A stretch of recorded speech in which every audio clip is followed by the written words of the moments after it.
Hello, I'm ELD, and welcome to You Can Play Legacy, where we're talking about Legacy decks on a modern budget. Here we have Tonyscapone's Ruby Storm. Tony's put in a ton of work on this archetype.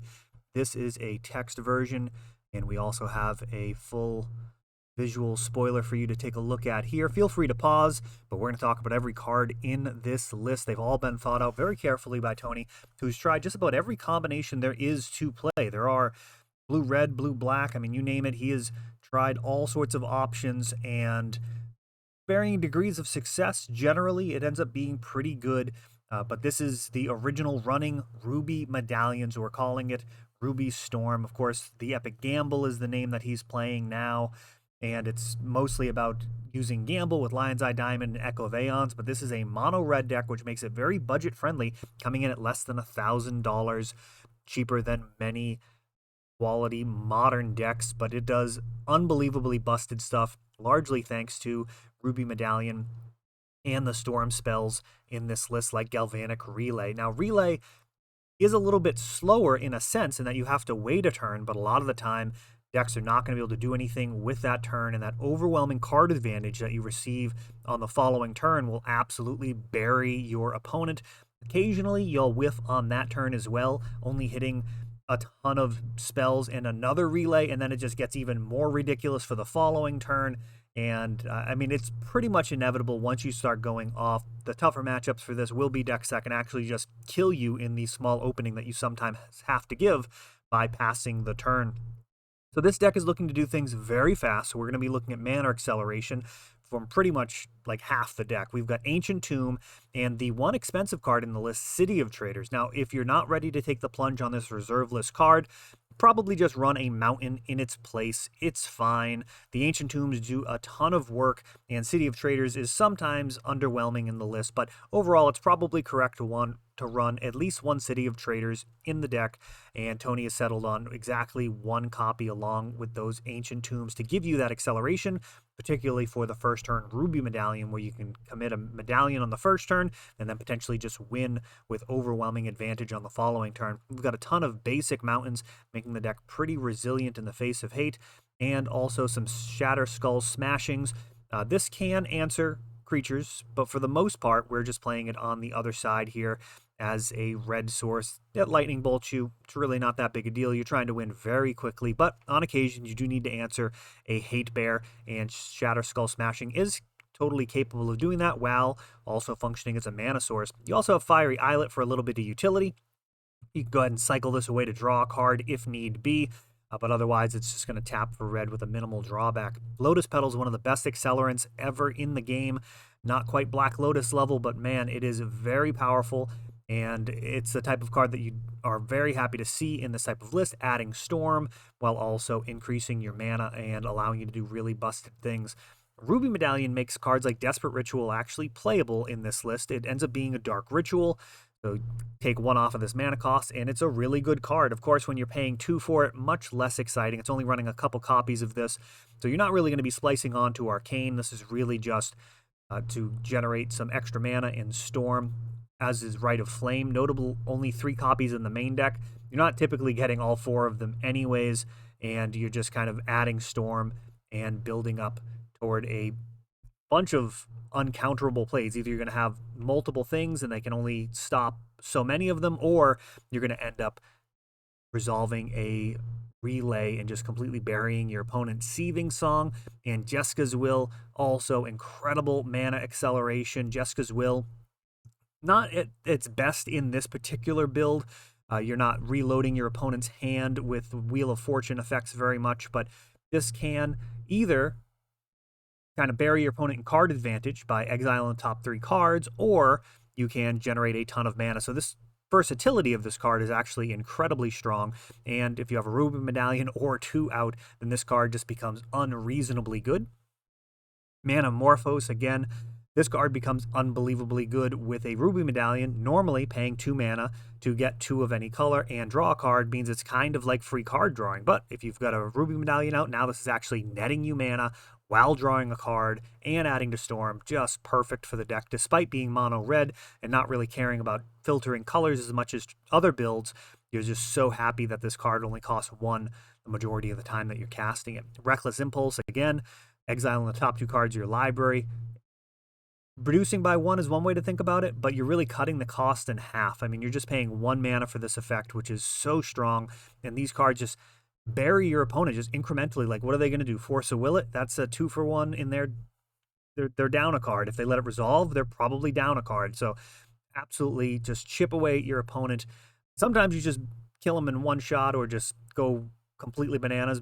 If you don't get there, you can kind of chip away at them. Birgi really kind of adds to the Ruby Medallion dynamic. So not only are your spells costing 1 less, but now they're actually adding 1. So a lot of your spells are free at this point. If you're paying a 2-mana spell with a Birgi and a Ruby Medallion out, now it only costs 1, but it nets you 1 when you cast it. So you actually end up mana neutral while adding to Storm and potentially generating card advantage. The back half of this card, very useful as well, turning all your extra cards into 2 cards. And I mean, that can just be incredibly difficult to keep up with.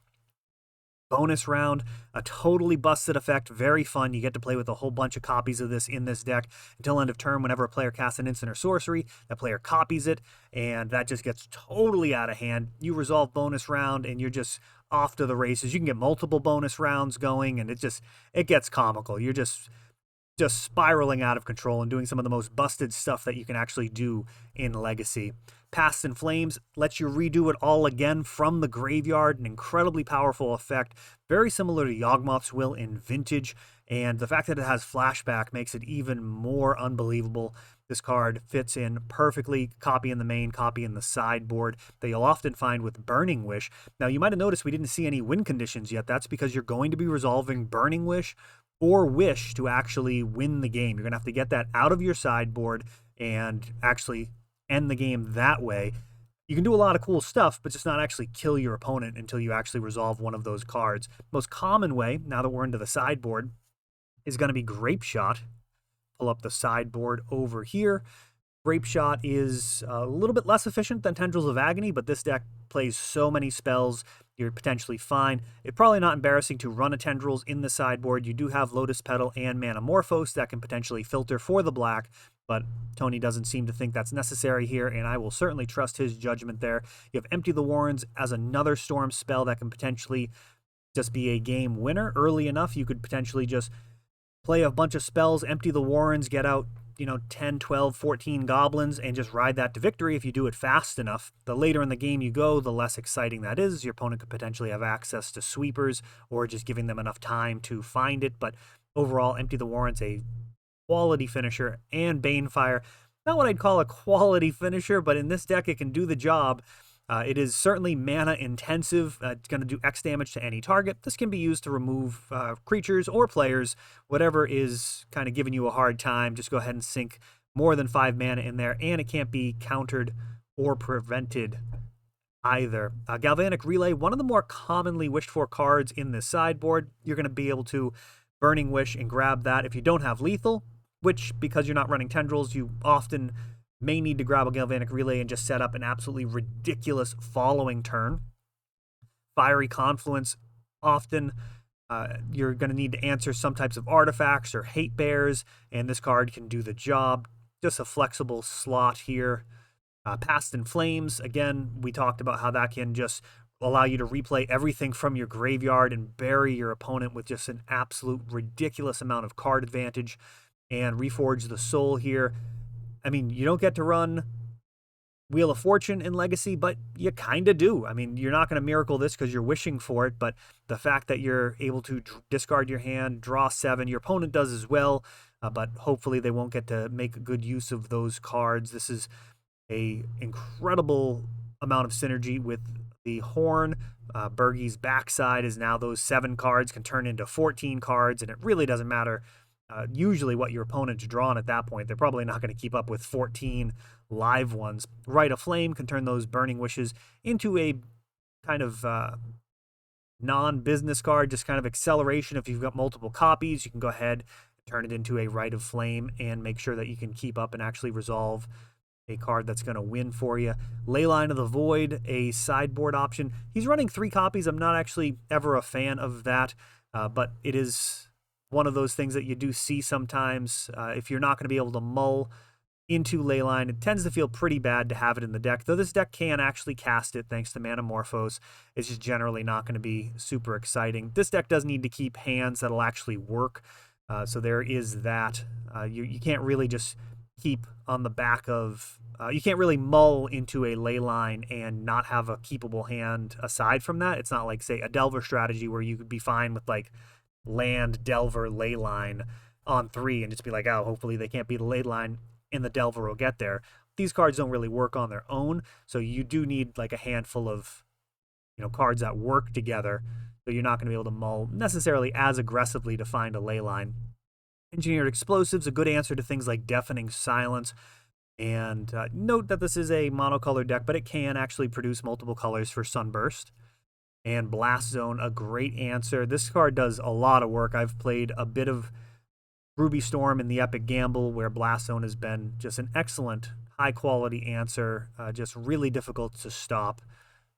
And, of course, Defense Grid, one of the best cards for a deck like this. You've got those Soul Lands, and there are a few openings that are as scary for a blue mage as turn 1 Soul Land into a Defense Grid. If they only have one counter, they're going to have to throw it at the Defense Grid, and now they don't have a counter, so you're just free to go on a rampage. So that is it for Ruby Storm. Thank you, Tonyscapone, for sending over your current list. He's done incredibly well with this on Magic Online, and I hope that you have some fun with this. This has been ELD, and remember, you can play Legacy.